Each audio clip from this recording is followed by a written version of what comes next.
আজকে আমি শ্রেয়াঙ্ক আপনাদের সাথে একটা রেসিপি শেয়ার করবো, চিকেন কারি। গ্যাসটা অন করলাম, অন হচ্ছে না, তেলটা একটু গরম হোক, তেজপাতা দিলাম, পেঁয়াজ কুচি, হ্যাঁ তেল গরম হচ্ছে না, তেল গরম না, তেলটা আগে গরম, পেঁয়াজ কুচি, পেঁয়াজ কুচিটাকে একটু নাড়বো, একটু যখন ভাজা ভাজা হবে তখন দেখুন আমার ম্যারিনেট করা মাংস আছে,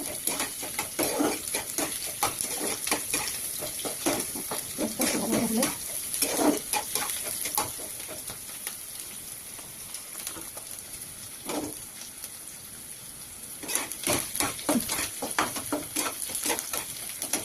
দেবো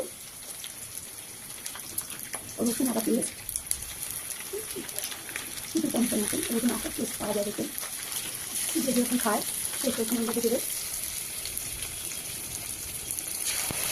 রসুন আদা পেঁয়াজ দেওয়া হলো, একটু নাড়াবো,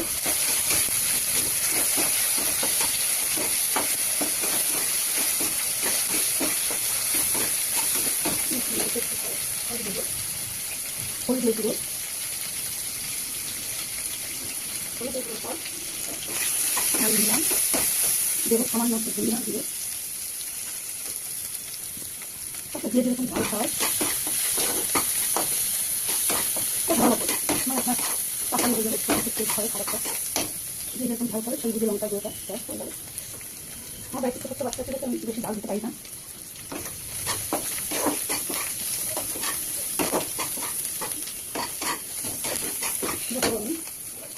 পেস্ট করা এই যে পেঁয়াজ আর টমেটো পেস্ট, পেঁয়াজ আর টমেটো পেস্ট দিয়ে দিলাম,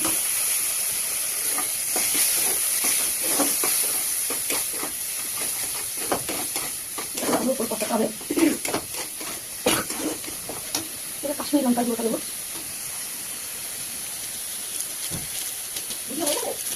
কাশ্মীরি লঙ্কার গুঁড়ো ভালো করে কষে কালারটা ভালো হচ্ছে, তার মধ্যে সামান্য একটু মিষ্টি দিবেন, কালারটা ভালো আছে, এবার এটাকে ভালো করে কষাবেন,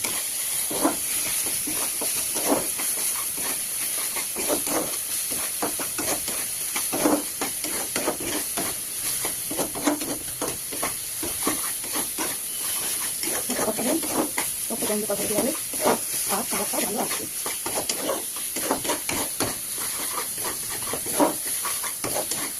দেখছেন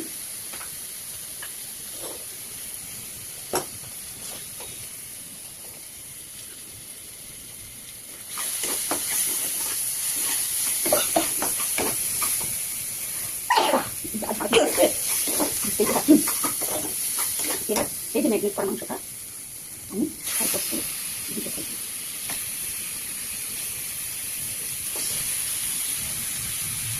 দিলাম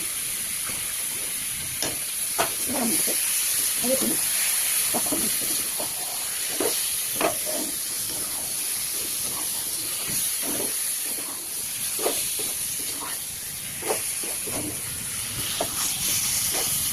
ধরেন তবে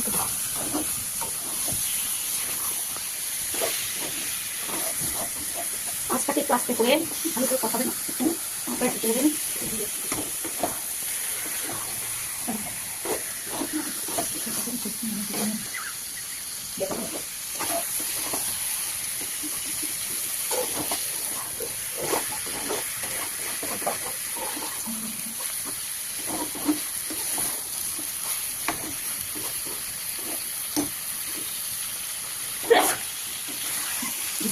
ভাত খাচ্ছে সবাই খেতে খেতে এটা খাবে।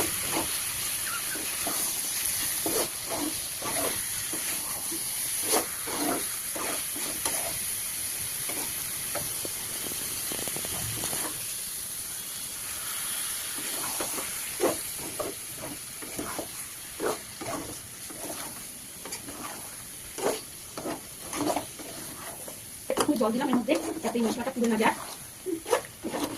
এবার একটু ঢেকে দেবো,